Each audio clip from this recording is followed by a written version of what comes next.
Avec un peu plus de 81 millions d'habitants, 450 ethnies, plus de 400 dialectes, la RDC est un vivier où foisonnent, où se côtoient des peuples aux traditions différentes et diversifiées.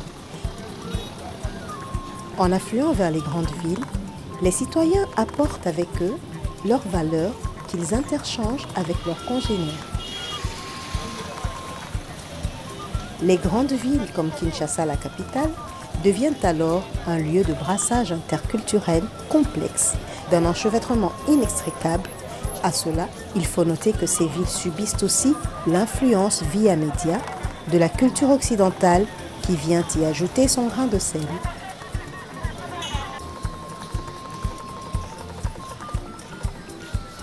Ceci crée un labyrinthe où finalement se perdent les autochtones Téké, Umbu, mais aussi tous ces Quinois pris entre mille feux au point de ne plus savoir à quoi s'identifier.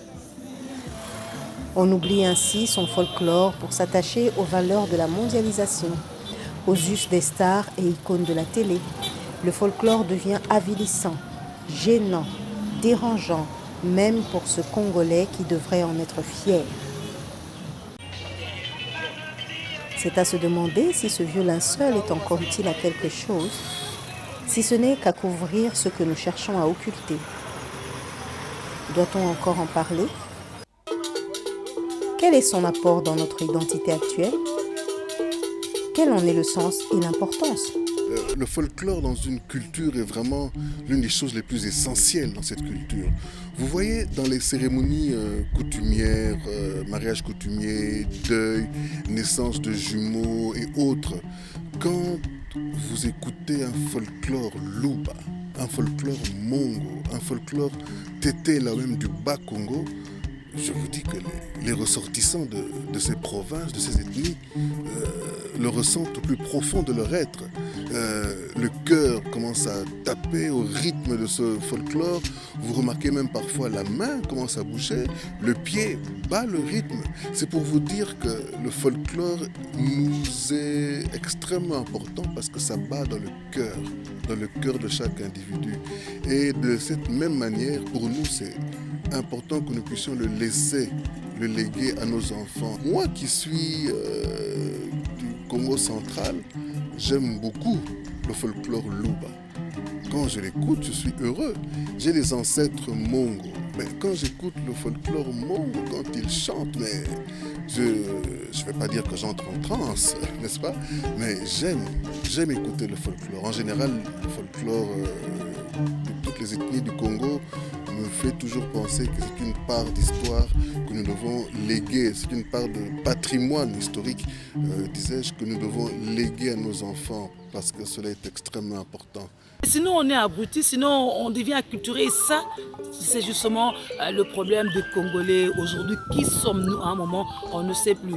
On a beaucoup de facilité à raconter l'histoire des autres, mais nous nous ignorons parce que justement nous sommes en train d'enterrer notre culture, cette culture qui passe par le folklore. Il faut en parler. Il faut parler à nos enfants de notre histoire. Qu'est-ce que le Madimba racontait? Qu'est-ce que les griots racontaient la nuit? Comment est-ce que on annonçait des nouvelles, l'intronisation, comment ça se faisait. Tout ça s'est repris à travers notre folklore. Donc il faut en parler pour que nos enfants se reconnaissent et s'identifient en tant que tels. C'est important, c'est une richesse. Pour moi, le folklore, c'est très, très, très important. Je dirais que c'est l'âme, l'esprit même d'un peuple. Parce que si les autres sont ceux qui sont, les Japonais, Chinois, Américains, Français, les autres, ils sont fiers parce qu'ils sont appris dans leur culture, dans leur folklore aussi. Donc, tant qu'on n'aura jamais compris l'importance de nos folklores, de nos cultures, de ce qu'il y a comme soubassement de notre âme à nous, on sera toujours là où on est, malheureusement. Comme on dit, un peuple sans culture, c'est un peuple mort, c'est un peuple qui n'existe pas. Donc, du coup, c'est très important, c'est capital d'avoir son propre folklore. C'est comme ici au Congo, on a plus de 450 ethnies. Et les Bayombe, ils ont une musique, ils ont une identité par rapport à ce qu'ils font. Les Bangala, ils ont une musique, ils ont une identité par rapport à ce qu'ils font. Et donc tout ça, c'est un mélange que nous, on a au Congo qui est...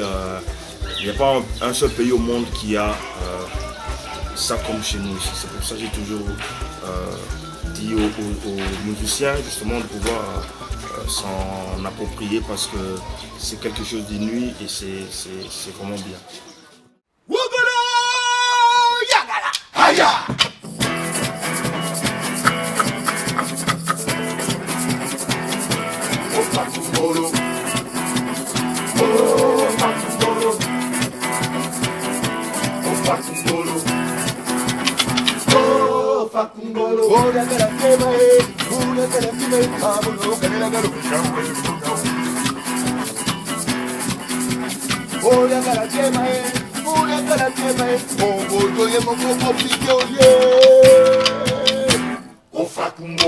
S'il faut commencer à cogiter un tout petit peu sur le folklore de chacun, et ben, comme on dit, c'est la tradition d'un peuple, c'est là où tu es. Ton folklore, c'est l'ensemble des connaissances que tu as, c'est la tradition que tu as, c'est les valeurs culturelles que tu as. Et ça fait ton folklore. Seulement maintenant, le folklore, c'est ce qui vient nourrir tout ce que nous produisons. Parce que si nous avons des racines culturelles, il est normal que lorsque nous exprimons notre art, ces racines influencent notre art. Admettons par exemple, nous, quand tu regardes la musique chrétienne ou profane du Congo, il y a tout ce que nous jouons qui n'est pas des blancs, c'est évidemment venu de notre folklore. Et nous ne pouvons pas faire une musique sans faire notre folklore. Donc c'est une évidence que la musique congolaise contemporaine s'inspire volontairement ou involontairement de la musique folklorique.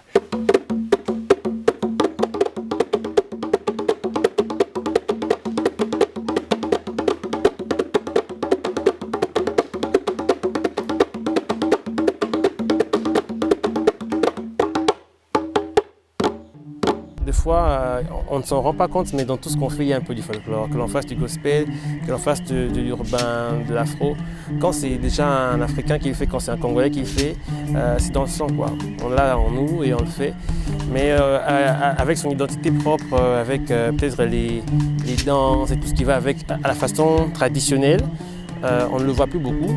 Je ne sais pas, peut-être parce que c'est à cause d'un problème de compétitivité, on a du mal à pouvoir peut-être comprendre comment on pourrait le mettre en valeur.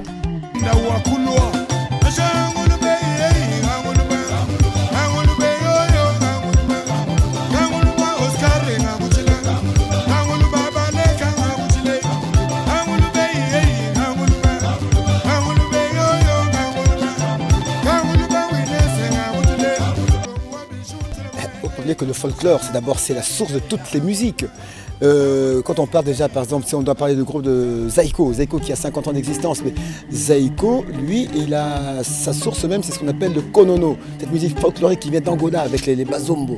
Donc, et puis plus tard, il y a eu Viva la Musica. Viva la Musica, il y avait d'abord Isifi Lokole, le lokole, qui est un instrument folklorique, et puis Viva la Musica même a commencé sa musique. L'instrument de prédilection de Viva la Musica, c'était le lokole. Si vous écoutez les anciennes musiques de Viva la Musica, vous rendrez compte que le folklore, il y a une touche folklorique dans tout ce qu'ils font. Et je pourrais me permettre aussi de parler de quelqu'un comme par exemple Tchalamwana. Tchalamwana qui a réussi à exporter le Mutwashi, qui est le folklore Luba, elle l'a exporté dans le monde entier. C'est du folklore. Et aujourd'hui, le folklore continue.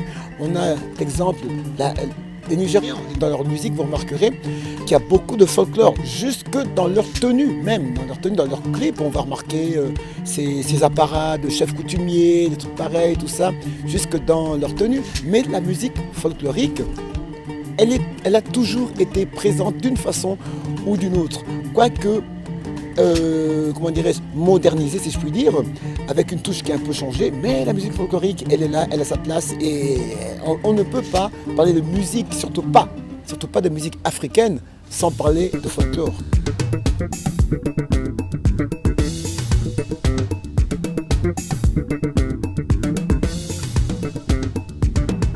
Alors on ne peut pas ignorer nos bases, nos éléments basiques, c'est ça qui fait notre force. Nous sommes des Bantous, nous sommes des Noirs.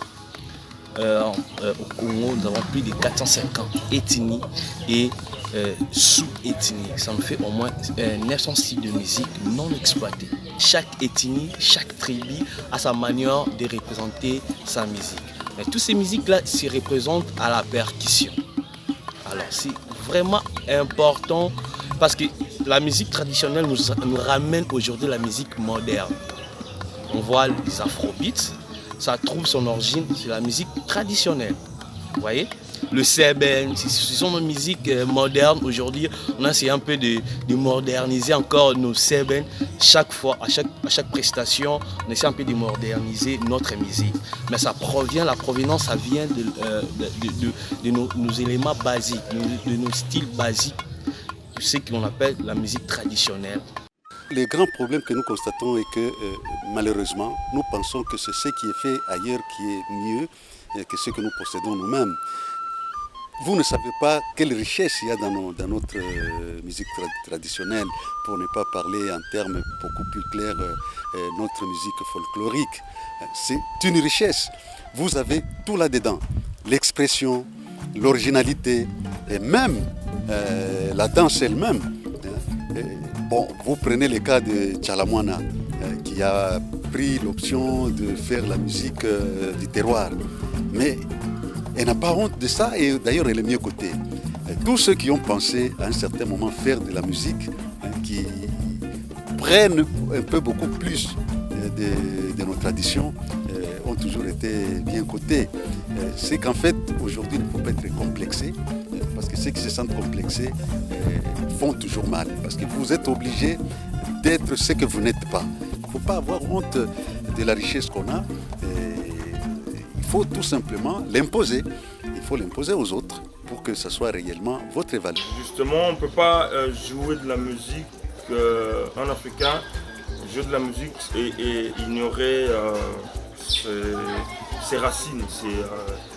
Bon, il y en a qui le font, mais bon, voilà quoi. Donc, je ne suis pas là pour juger ceux qui font ce qu'ils veulent. Mais en réalité, il est toujours nécessaire de pouvoir savoir d'où on vient et où on va. Ça, c'est vraiment, je veux dire, c'est universel. C'est pas pour, comment dire, pour plonger dans ce qui divise les gens ensuite, dans ce qui divise le monde, mais juste pour savoir d'où on vient et où on va, et juste pour savoir aussi comment s'y prendre par rapport à ce rendez-vous de la mondialisation, comme on dit. Dans notre folklore, il y a des choses qu'on doit tirer, qu'on doit retirer, qu'on doit garder, comme disait en son temps Mobutu, faire un recours à l'authenticité, pas un retour. Donc voilà. Donc moi je respecte notre folklore, je respecte le positif qu'il y a dans notre folklore. Je n'ai jamais considéré la rumba congolaise comme notre musique, moi personnellement. Je me dis que la rumba congolaise, comme on l'a fait là, c'est un emprunt de la musique espagnole et tout ça. Notre musique, vraiment, elle est dans le folklore. Et quand, dans le folklore, il y a question de tempo aussi. Mais ce tempo-là de rumba, on le retrouve dans notre folklorique. Mais sa culture, c'est ça son identité. Mais c'est ça qu'on ressort. Qu'est-ce que vous voulez d'autre? Une fois, j'ai été dans un concert à Gand de Lucky Dube. Il a donné le reggae, il a donné le reggae, il a donné le reggae. À un moment, il est entré dans le Seben. Notre Seben. Non, mais c'était le point d'orgue de la soirée, quoi. Donc, on a senti autre chose. La musique folklorique, c'est la base même de la musique. Il ne faut pas oublier que les griots qui ont fait de la musique folklorique ou qui font de la musique folklorique, ce sont des gardiens de la culture.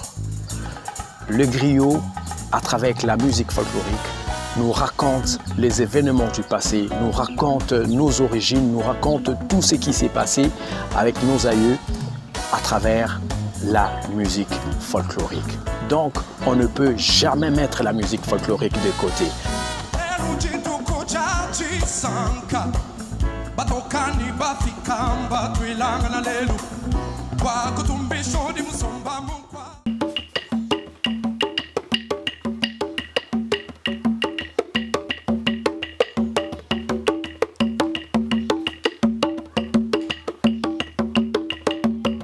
Si le folklore est le propre de toute culture et que des rencontres des peuples s'imposent un échange de valeurs, il est naturel de penser que les Noirs déportés de Gorée, du royaume Congo, du Cap ou de Tombouctou aient influencé la culture folklorique de leur contrée d'accueil.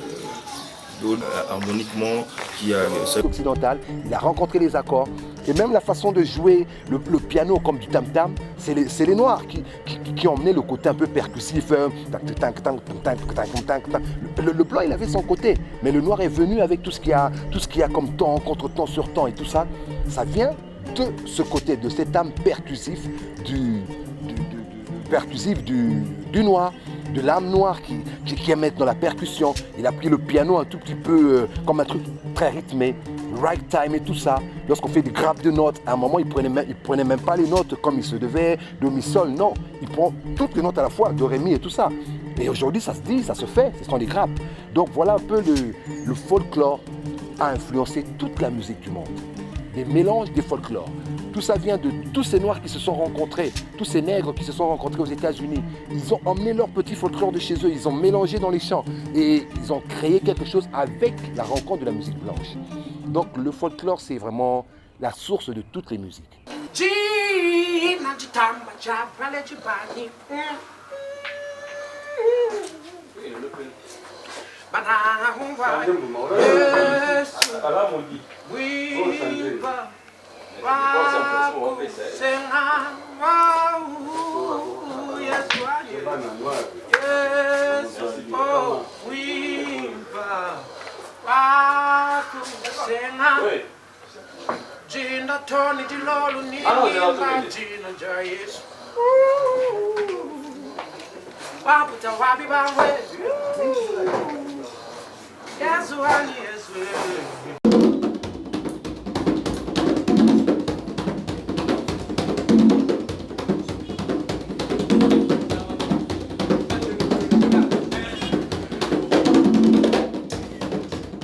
Un sage a dit, quand deux challengers sont ex aequo, l'on se réfère à la première lettre de leur nom pour trouver le gagnant, car, pense-t-on, notre identité est notre premier atout.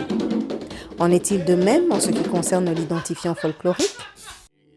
Le folklore vient apporter une touche particulière pour la personne qui veut faire de la musique moderne. Je donne un exemple simple. Quand quelqu'un, par exemple, veut faire du jazz, en quoi est-ce qu'un Congolais qui fait du jazz va se différer d'un Américain qui fait du jazz? Eh bien, par sa touche folklorique, ça veut dire son essence même, ou encore sa particularité en tant que Congolais. Donc, il fait du jazz, mais il ajoute une touche de chez lui. Quand il met du folklore dans sa musique moderne, eh bien, ça ajoute une certaine différence, une certaine nuance, et qu'il le fait différencier ou qu'il le fait distinguer d'une autre personne, je ne sais pas moi, un Japonais ou un Chinois qui ferait aussi du jazz.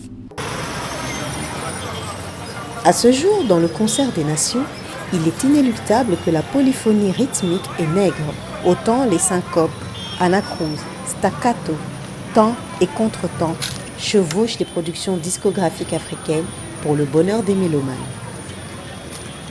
Du ndombolo à l'afro-trap, passant par le makossa, le mbalar, le zouglou, puis le coupé-décalé, les instruments à percussion sont à pied d'œuvre, tels dans ces productions folkloriques où la musique improvisée dame souvent le pion à la musique écrite car trop formelle et prévisible.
L'exemple du Congo.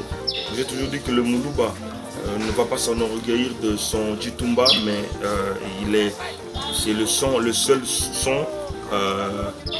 Il n'y a pas un son comme ça pareil dans le monde où tu as le tam-tam et qui est en même temps avec un son de shaker. Donc qui grésillonne comme ça. C'est un son qu'on n'a pas. Il n'y a que dans les Djitumba qu'on a ça. Il y a les Baluba, il y a les Bapende, des choses comme ça qui ont ça. Tu as le Lokole, mais c'est quelque chose de formidable qui vient de Bengale.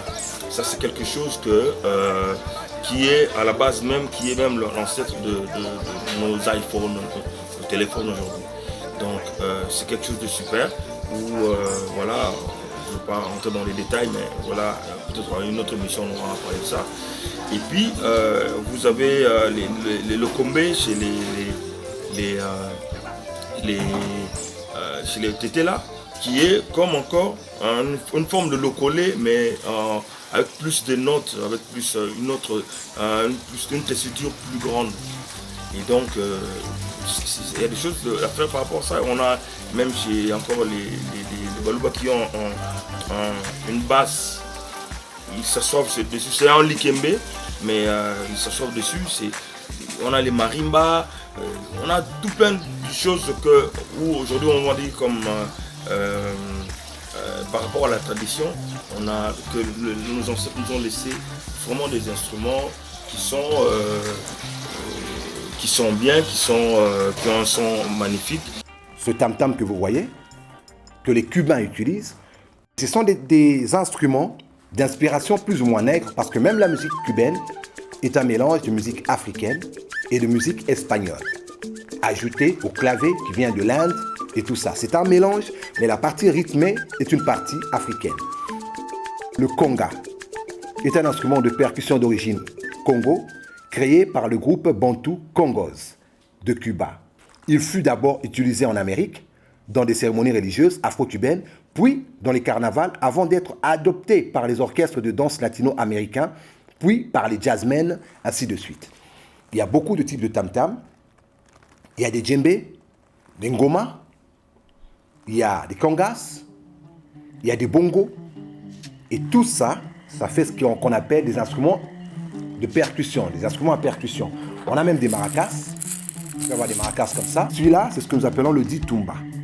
Quand on le tape, il vous fait pam, pam, pam, pam, grâce à un sachet qu'on place par là et un petit tuyau. Donc, quelque part, notre musique est tellement riche, notre musique est tellement profonde, notre musique est très exemplative notre musique a nourri et continue à nourrir le monde et l'Afrique. En dehors de ce ditumba que vous voyez, je dépose, vous me permettrez. Vous avez cet instrument. Vous avez cet instrument qui est fondu, qui est un bout de bois, qui est troué. C'est-à-dire que les Africains, bien qu'ils n'avaient pas la même technologie que les Blancs, déjà ils vous fabriquaient un ditumba, ils vous fabriquaient ce qu'on appelle un lokole, ils fabriquaient aussi ce qu'on appelle sanza ou encore likembe, le piano à pouce comme disent certains.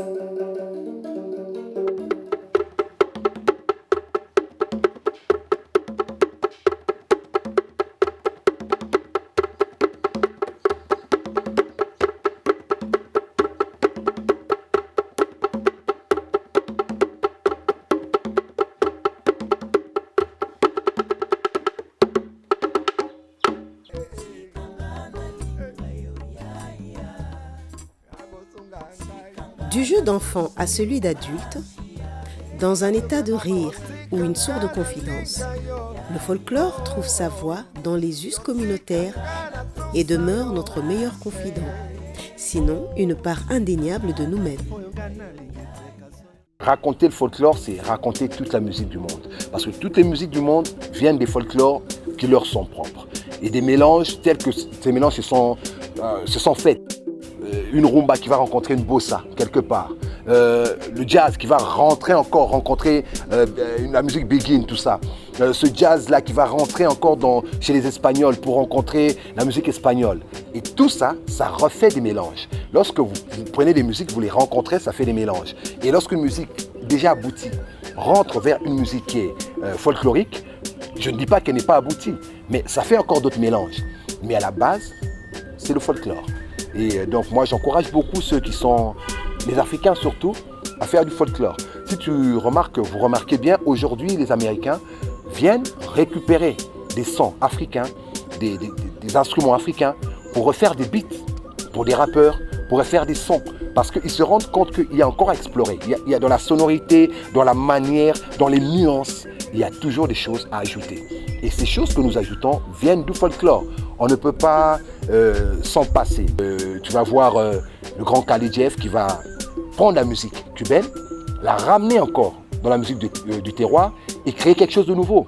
Nous avons pris la musique cubaine, que les bongos peut-être pratiquaient, nous les avons ramenés chez nous et nous avons créé la rumba congolaise que les Cubains ne savent pas jouer comme nous, que les Cubains ne peuvent pas pratiquer comme nous.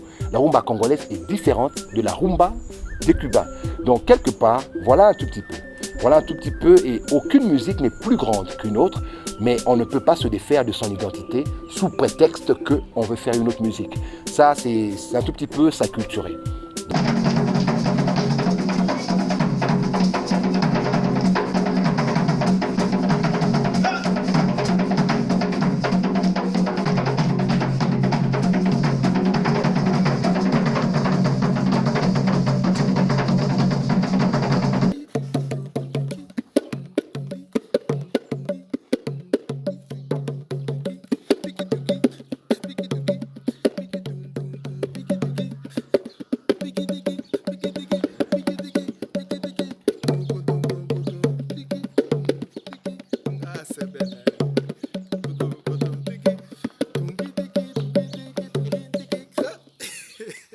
Comme là, je parle du folklore Mbala, où il y a la bouteille qui fait tac, tac, tac, tac, tac, tac, tac, tac.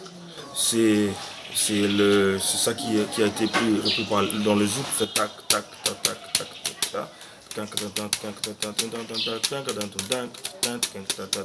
tac. Alors il y a ça, j'ai trouvé ça aussi chez les Asiko, chez les Camerounais.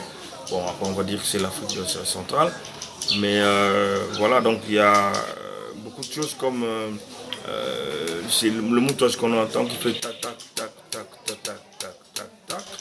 Ben, ça. Plus loin, tu entends que c'est tac tac tac tac tac tac tac tac tac tac tac tac tac. On va dans tout ce qui est salsa, tout ce qui est latino. Et le aguaya, tac tac tac tac tac tac tac tac, qui est la musique de Bangala. Mais on en retrouve aussi là-bas. Là, j'entends le petit qui passe là qui fait tac tac tac tac tac. Et donc ça aussi, il y a une étude que je suis en train de faire par rapport à ça. Bon, ça, c'est une parenthèse. Donc du coup, on a beaucoup influencé cette musique qu'on entend aujourd'hui. C'est même comme ça que, quelque part, j'ai dit même dans ce document que, par exemple, les nègres qui sont partis, qui ont amené à apporter quelque chose de positif dans ce qui existe aujourd'hui, les Noirs qui sont restés aussi à la source ont encore des choses à montrer ou à prouver. C'est pour ça que voilà, on a nos amis américains, nos amis asiatiques qui viennent aussi de temps en temps lorgner ou voir ce que nous on fait pour s'inspirer. Même aujourd'hui dans les champs, si nous avons des atalaku tels que les vieux Nono, les Aiko Langa Langa, les vieux Tutu Kaluji, les Wenge 4x4, les vieux Brigades de Maison Mère, les vieux CLE Scram, le vieux Bill Clinton, qui est une source d'inspiration de notre défunt artiste légendaire, DJ Arafat.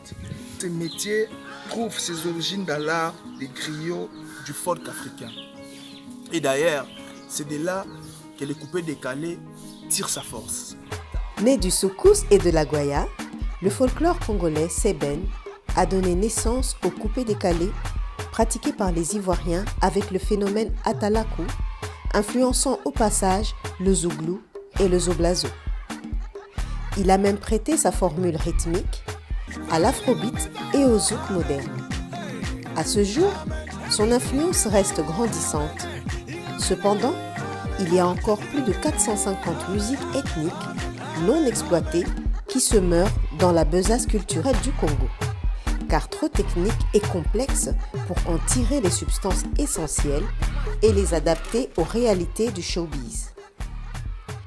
C'est à nous de veiller sur ce patrimoine qui se volatilise chaque jour un peu plus avec le désenclavement et la modernisation de nos villes et villages.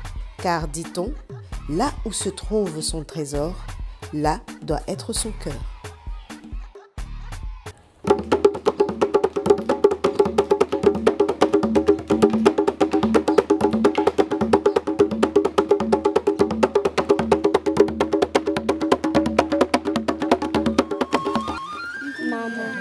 Mama akilina ilanga bana bachikali na ndako bakufanda mpamba te bakotoka maji bakosukula basani mzungu bebiloko ndenge na ndenge bobete maboko